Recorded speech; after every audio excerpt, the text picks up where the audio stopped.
Ano nga ba ang pinakamagandang diet? Ibig sabihin lang ng diet ay kung ano ang mga pagkain na kinakain natin. Marami ako na-try na diet mula pa sa simula na mas naging aware nga ako tungkol sa health and fitness. So mula nung bata pa ako, marami akong naging experiment. Tinry ko yung vegan, vegetarian, Enitarian na kahit anong kakainin, meron ding carnivore, meron ding keto, tapos yung tinatawag nga na iba-ibang klaseng mga mix ng mga macro. Ito yung mga macronutrients na carbs, fats, tsaka protein na iba-ibahin mo, ihahay mo yung carbs halimbawa, tapos bababaan mo yung fat or tataasan mo yung fat, bababaan yung carbs. Tapos yung isa naman ay tataasan mo yung protein, tapos tataasan mo din yung fats, bababaan yung carb, o di kaya tataasan yung protein, tataasan yung carb, bababaan yung fat. So far mga kapatid, ang masasabi ko sa lahat ng mga naging karanasan ko at ang mismong diet nga na ina-apply ko ngayon ay yung tinatawag nga na high carb, low fat at low protein diet. Lalo na sa ngayon na gusto ko nga na mag-lean down, ibig sabihin ay tinatanggal ko yung mga excess fat sa katawan ko.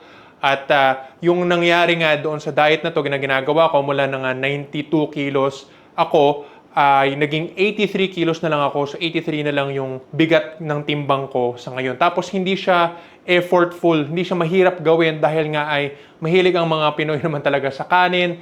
At yung rice ay wala namang problema, hindi naman sana magiging problema yon. Basta hindi lang dadagdagan ng taba. Kasi yun yung nagiging problema ng mga tao kung bakit nga sila tumataba. Yung mga mantika kapag fried rice, o di kaya yung mga taba mula sa karne, o di kaya yung mga butter na dinadagdag or margarine na dinadagdag sa mga kanin at iba pang mga gulay na ginigisa. So yung fruits, vegetables at kanin, yun yung ginagawa kong pagkain kadalasan sa araw-araw kong pagkain. Tapos siguro may konti pa akong iuusad sa ganitong diet na mas mababa yung magiging timbang ko, pero baka may kaunti ng paghihirap para sa katawan ko na mawawala na din siya ng muscle. Pero kaya nga ang binabahagi ko lang sa inyo ay kung ano lang yung maisasagad natin na maganda pa rin yung performance natin, bukod pa sa maganda yung katawan na itsura natin. Pero yung pinaka-importante is yung health natin ay gumaganda. So dito nga sa diet kong ito ay baka iniisip nyo na kapag maraming carbs, ibig sabihin maraming asukal, tataas yung blood sugar.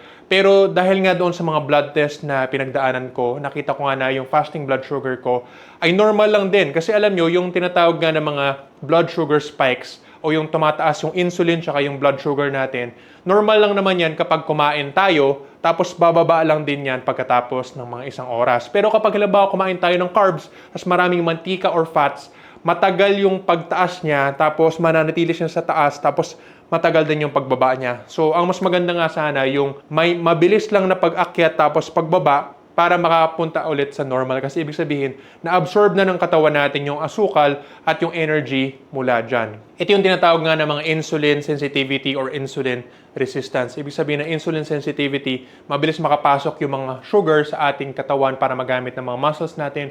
Insulin resistance naman is mabagal dahil nga yung mga fats na yon at mga protein pag sumusobra ay nagbablock or humaharang doon sa paggamit ng insulin para makuha natin yung ating mga energy mula sa asukal or sa sugars or sa tinatawag natin glucose or blood glucose. Sa madaling salita, kung ang carbs ay walang fat, mabilis makakapasok yung energy at magagamit natin, pero yung carbs, hinaluan natin ng fat, ay magkakaroon nga ng problema, hindi natin ma-absorb agad at magamit yung energy mula sa pagkain natin. Kaugnay dito yung tinatawag na Randle cycle. Yung Randle cycle kasi, ibig sabihin nun, ay merong isang professor kasi, ang pangalan niya, si Randle. Itong si Randle kasi ay isang scientifico na nakatuklas na ang katawan ng tao ay hindi pwedeng ipagsabay ang paggamit ng carbs at ng fat bilang energy sa isang panahon. So, kailangan niya mag-focus sa carbs muna or mag-focus sa fat muna. Kaya nga,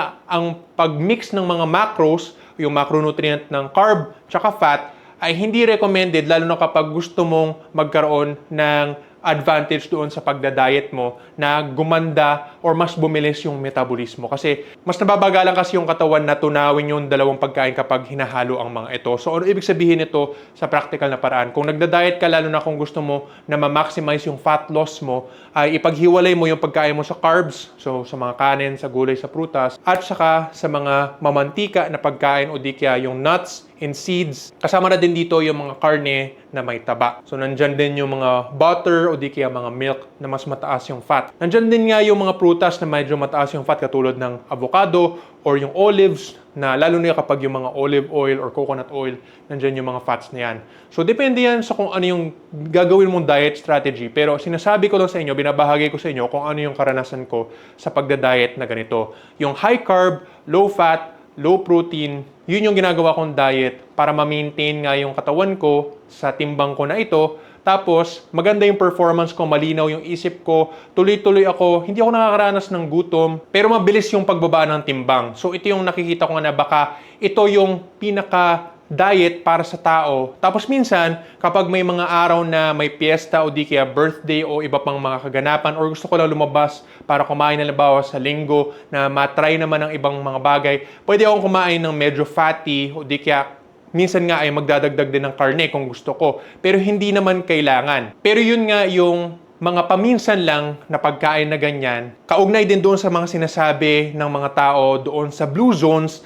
Ang ibig sabihin kasi ng blue zones, yun yung mga lugar sa mundo natin na nandoon yung mga tao na pinakamahaba ang buhay. Karamihan din kasi sa kinakain nila ay mga carbs din. So mga 60% or more ay carbs ang kinakain. Tapos mas konti na lang yung natitira na protein tsaka fats doon sa natitirang mga pagkain na yan. Tapos yung mga iba pa nga ay mas marami pa kaysa sa 60%, may umabot na 80 to 90% ang carbs, tapos yung fat at yung protein ay nandun na lang sa natitira na 20 or 10% na yan. Tapos mas mahahaba ang buhay nila. So pwede nyo tingnan yan, yung tinatawag ng mga blue zones, yung the China study, para mapag-usapan at mapag-isipan ninyo yung mga iba-ibang klase ng mga diet at ano yung effect nito sa mga tao. Tapos sa sarili kong karanasan, nung kumakain ako ng puro karne lang, ay parang hindi maganda yung pakiramdam sa katawan. Parang ang bagal ko. Kahit na meron akong initial na nawalan ako ng timbang or parang tinatawag na weight loss, bumalik lang din yun kung kumakain ulit ako kasi ng carbs. Kasi bumabalik na yung tinatawag na glycogen or yung mga blood glucose na pumapasok sa ating mga muscles bilang parang store or yung reserba na enerhiya na magagamit nga ng katawan natin sa araw-araw. So bukod nga sa sumasakit yung ulo ko, ang sakit ng mga kasuwa-kasuan, parang kulang talaga yung pakiramdam sa katawan kapag puro karne lang ang kinakain tapos walang gulay o prutas. So ang mga iba nagsasabi na kulang daw tayo sa electrolytes sa ganyang paraan. Pero kung ganun na wala naman tayong mga salts katulad ng mga binibigay na electrolyte drinks sa unang panahon, di paano na buhay yung mga tao na puro karne lang yung kinakain? Inisip ko na yung prutas tsaka gulay yung pinagkukuhanan nga nila doon sa mga electrolytes na ganyan. Kasi yun yung natural na source natin ng pagkain. Kasi wala pa naman ng mga high-tech na mga electrolyte powder drinks noong panahon na yon, na sa unang panahon. Kaya inisip ko, hindi siguro carnivore lang ang tao dahil nga ay hindi masarap yung pakiramdam doon sa carnivore diet. Pakiramdam ko na parang ma-heart attack ako. Tapos bumaba ang lahat ng performance ko sa gym. At hindi lang sa gym, kundi sa buhay sa araw-araw. Parang wala akong lakas na gumawa ng mga bagay. Tapos yung diet na ito ay medyo na-improve ko doon sa panahon na nagdagdag ako ng prutas doon sa carnivore na yon. So may fruit and meat diet na pinag-experimentan ko. Tapos naging mas okay yung kalusugan tsaka performance ko noon. Pero ngayon na tinry ko itong diet nga na ang iba tinatawag itong sugar diet, ang iba sugar fasting or sugar lifestyle. Iba naman ay tinutukoy ito bilang high sugar or high carb, low fat diet or skeleton diet. Marami kasing pangalan ito, pero sa simpleng paraan sinasabi ko lang dito na ang pagkain nga ng karamihan carbs tapos mababa ang fat tsaka protina, yan yung sinusunod kong diet sa ngayon. At masasabi ko na maganda ang performance ko sa lahat ng paraan. Tapos pati yung blood test results ko ay perfect. Kaya hindi ko alam kung may ibang mga diet na gagana para sa ibang mga tao, pero siguro para sa karamihan ng mga tao ay ito ang gagana at masusubukan natin ito lalo kapag ikaw mismo ay makasubok sa ganito sa matagal na panahon. Ako ginagawa ko na ito consistently for about 2 months now. Tapos maganda nga yung blood test results ko. Bukod nga doon sa performance ko sa araw-araw. Tapos natanggal yung mga body fat ko. Maganda yung pakiramdam ko, malakas ako sa gym. Hindi nawawala yung muscle ko. So, kung kaya naisip ko nga, yung sinasabi na parang 0.8 to 1.2 grams per pound of body weight na kailangan nating protina para sa katawan natin, parang hindi siguro totoo yon. Dahil nga ay mas mababa kaysa sa ganyan yung nakukuha ko pero hindi naman nawawala yung muscle ko. Nagkakaroon pa ako ng mas malakas na strength sa pagbubuhat ko. Hindi bumababa katulad nung dati na nagka-cutting ako na may mixed macros na halo-halo lang yung protein, fats, tsaka carbs. Tapos nagbabawas lang ako ng portions. Tapos nakakaramdam ako ng gutom noon. Pero ngayon, halos hindi ako nakakaramdam ng gutom. May gutom para doon sa pagkain na bago ako kumain, which is normal lalo kapag may ginagawa ka sa araw. Meron talagang activity. Pero hindi yung parang kumain ka na, pero gutom ka pa rin ng sobra-sobra sa matagal na panahon. O di kaya kahit may konting gutom ka, parang may uncomfortable feeling. Siguro, dito, baka meron ka pa rin konting gutom na ganun, pero hindi mo siya masyado manonotice. At least sa akin, kasi yung dati, mas mararamdaman ko talaga yung gutom. Pero dito, walang discomfort masyado. Masarap yung pakiramdam mo, maganda yung mood mo, wala yung mga depression, anxiety. Mas maganda yung kilos ng utak, tsaka mas matalino, mas mabilis yung mga pagkikilos ng utak ko para makaproseso ng mga salita para makipag-usap sa mga tao. Tsaka yung mga mismong pag-unawa ko sa mga sinasabi ng mga tao, mabilis din. So yun yung nanonotice ko dito sa diet na ito. High carb, low fat, low protein.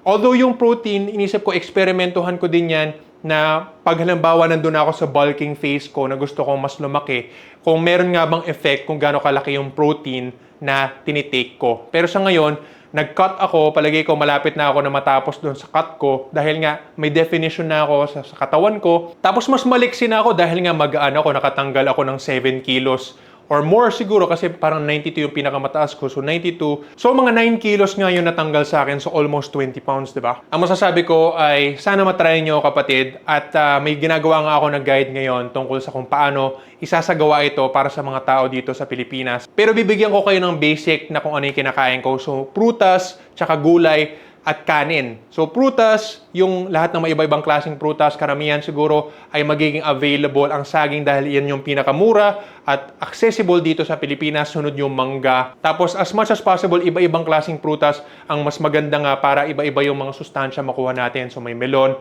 may grapes, may apple, may pears. Kahit ano man na meron tayong prutas, mas maganda makakuha tayo ng mga ganyan. May oranges din. Lahat ng klase ng prutas, pero palagay ko karamihan ay makakagamit talaga ng banana or mango dahil ito yung mga pinakalaganap dito sa Pilipinas. Tapos para sa gulay naman, lahat naman ng klase ng green vegetables, kahit yung mga may dahon o wala, katulad ng talong, okra, pechay, talbos ng kamote, tas nandyan din yung sitaw, Baguio beans, at pwede rin yung mga kamatis at iba pang mga gulay. Pwede din natin dagdagan ng starchy vegetables katulad ng patatas o di kaya ng gabi, kamote. Karamihan ng ginagawa naming pagluluto dito is steamed or boiled.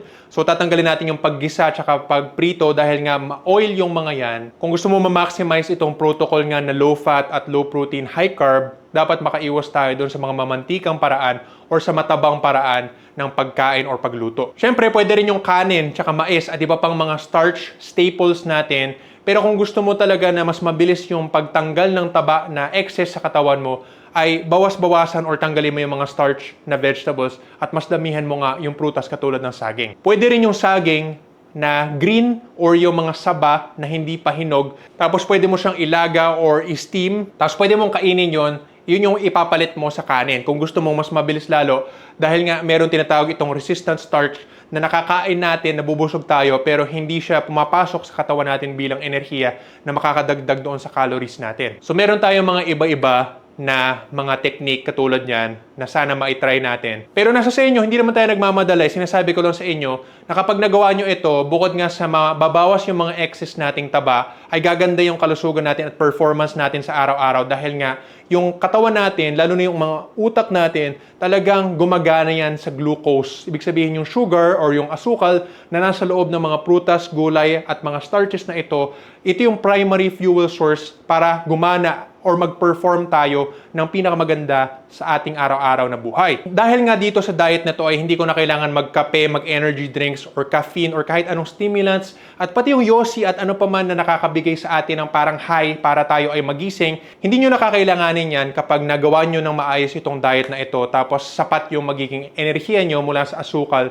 na kinakain ninyo. Pasok din sa diet na ito yung tinatawag nating mga candy, kaya lang hindi ko nire-recommenda ang mga yan dahil nga maaaring may iba pang preservative bukod doon sa asukal, tapos meron pang mga food coloring at hindi siya whole foods katulad ng mga prutas at gulay na may fiber. So mas maganda yung mga ganyan kasi ang posibleng mangyari lalo kapag nag-aasukal tayo na direkta lang o di kaya yung mga candies ay masyadong mabilis yung pasok ng enerhiya tas walang fiber, tas mabilis tayong makaramdam ng gutom. Although yung mga iba na gumagawa ng tinatawag na itong sugar diet na ito ay kumakain sila ng mga asukal na binubudbud nila or dinadagdag nila doon sa mga prutas na ginagawa din nila minsan na smoothie, so nagbe-blender sila sa mga ito. Minsan na ginagawa ko din yan. Pero tingnan nyo kung ano ang epekto sa inyo, sa energy levels ninyo at sa kung gaano kabilis nga yung pagtanggal sa excess fat sa ating katawan. Nagbabahagi lang ako sa inyo ng isang idea, kapatid, pero sa practical application, prutas, gulay, kanin, tanggal ng taba, mantika, at tanggalin nyo muna yung karne. Pwede kayo paminsan ng ganyan.